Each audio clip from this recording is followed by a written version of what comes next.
सिंह का कहना है वो सुनाते हैं। इसलिए मैं भी अपनी तरफ से शीश झुकाकर आप सभी बहनों भाइयों का हार्दिक अभिनंदन करता हूं। आप सभी का मैं स्वागत करता हूं।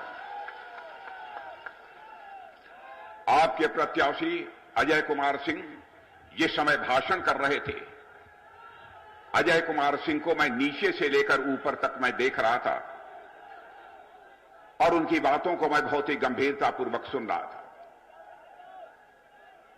मेरा जो राजनीतिक जीवन का अनुभव है, बहनों भाइयों, मैं कह सकता हूं कि जो मैंने अजय कुमार सिंह को समझा है, देखने के बाद एक निहायत ऐसे उम्मीदवार का चयन भारतीय जनता पार्टी ने किया है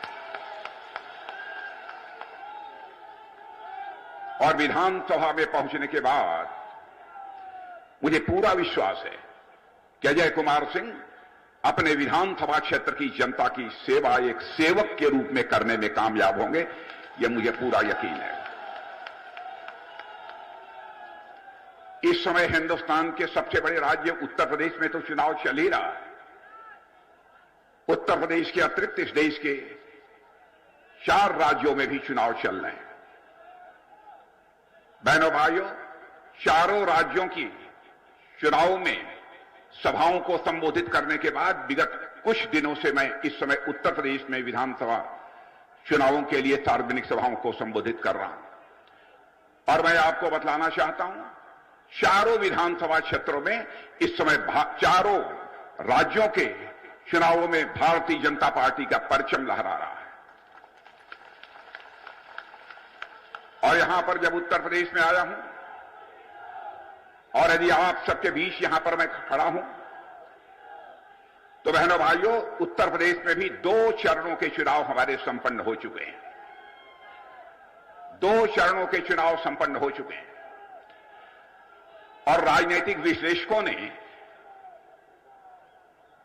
यह बतलाया है अपने विश्लेषण के आधार पर, सर्वेक्षण एजेंसियों का भी यह कहना है कि 2 चरणों के जो विधानसभा के चुनाव अब तक उत्तर प्रदेश में संपन्न हुए हैं, भारतीय जनता पार्टी को कमोबेश उतने ही सीटों पर कामयाबी प्राप्त हो रही है जितनी सीटों पर 2017 के विधानसभा चुनाव में कामयाबी हासिल हुई थी। केंद्र में आपने हमारे प्रधानमंत्री मोदी जी को काम करते हुए देखा है आपने, और प्रदेश में योगी आदित्यनाथ जी को मुख्यमंत्री के रूप में अपनी भूमिका निभाते हुए आपने देखा। बहनों भाइयों, इतनी बात मैं दावे के साथ कह सकता हूं, भारत ही नहीं, दुनिया की जो सर्वेक्षण एजेंसियां हैं वह भी कामकाज की समीक्षा करने के बाद, सभी राज्य सरकारों के कामकाज की समीक्षा करने के बाद इस नतीजे पर पहुंची हैं कि बहनों भाइयों, हिंदुस्तान में सबसे अच्छी सरकार चलाने वाली यदि कोई राजनीतिक पार्टी है तो उस राजनीतिक पार्टी का नाम है भारतीय जनता पार्टी। जो सबसे अच्छी सरकार चलाने वाली यह राजनीतिक पार्टी है। सभी इस बात को सच्चाई पूर्वक स्वीकार करते हैं और उसी भारतीय जनता पार्टी के लिए आपसे वोट मांगने आया और मैं आपको यकीन दिलाना चाहता हूं, भारतीय जनता पार्टी का यह चरित्र रहा है कि भारतीय जनता पार्टी ने जो कुछ भी कहा है उसको अक्षरशः भारतीय जनता पार्टी ने पूरा किया है। मैं यह दावा नहीं करना चाहता कि भारतीय जनता पार्टी में रहने वाला कोई व्यक्ति कभी झूठ नहीं बोलता है, यह मैं कोई दावा नहीं करना चाहता। हमारे यहां कोई व्यक्ति झूठ बोल सकता है, लेकिन इतनी बात मैं दावे के साथ कह सकता हूं कि हमारी पार्टी यदि जो कुछ भी बोलती है, बहनों भाइयों, कोई मां का लाल उस पर सवाल या निशान नहीं लगा सकता है। जो हम कहते हैं वह करते हैं। मैं आपसे भी अनुरोध करना चाहूंगा, अपने प्रेस के मित्रों से भी मैं कहना चाहूंगा, जो कुछ भी मैं कहने जा रहा हूं, मेरी बात यदि कोई गलत हो तो आप अपने अखबार के पन्नों पर लिख देना कि राजनाथ सिंह आए थे, जनता को गुमराह करके चले गए। बहनों भाइयों, हमारी गलती होगी तो उसे मैं स्वीकार कर लूंगा, क्योंकि मैं जानता हूं हमने आज तक जो कुछ भी कहा है, जो कहा है वह किया है और जो कहे रहे हैं वह करके हम दिखाएंगे।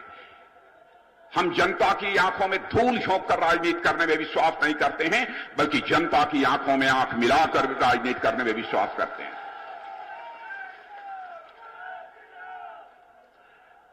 1951 में जिस समय हम भारतीय जनसंघ के रूप में काम कर रहे थे, उस समय डॉक्टर श्यामा प्रसाद जी मुखर्जी हमारे अध्यक्ष हुआ करते थे। डॉक्टर श्यामा प्रसाद मुखर्जी ने 51 में उस समय कहा था, जिस दिन भारत की संसद में हमको स्पष्ट बहुमत मिल जाएगा, उस दिन हम चुटकी बजाकर धारा 370, जिसके तहत जम्मू कश्मीर को विशेषाधिकार प्राप्त है, उस विशेषाधिकार को हम समाप्त कर देंगे। और बहनों भाइयों, आपने देखा कि संसद में बहुमत मिलने के बाद जम्मू कश्मीर को धारा 370 के तहत जो विशेषाधिकार प्राप्त था, उसको हम लोगों ने समाप्त कर दिया। यह है भारतीय जनता पार्टी का चरित्र। हम लोगों ने कहा था हमारी सरकार बनेगी, नागरिकता का कानून हम भारत की संसद में पास करेंगे। बहनों भाइयों, मैं मानता हूं धर्म के आधार पर भारत का विभाजन नहीं होना चाहिए था, लेकिन हो गया।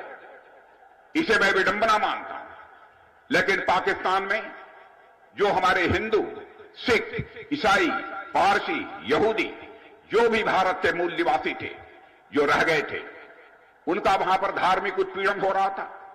भारत में पुनः आकर यदि वह नागरिकता हासिल करना चाहते थे, तो नागरिकता का प्रभावी कानून न होने के कारण उन्हें नागरिकता प्राप्त नहीं हो पा रही थी।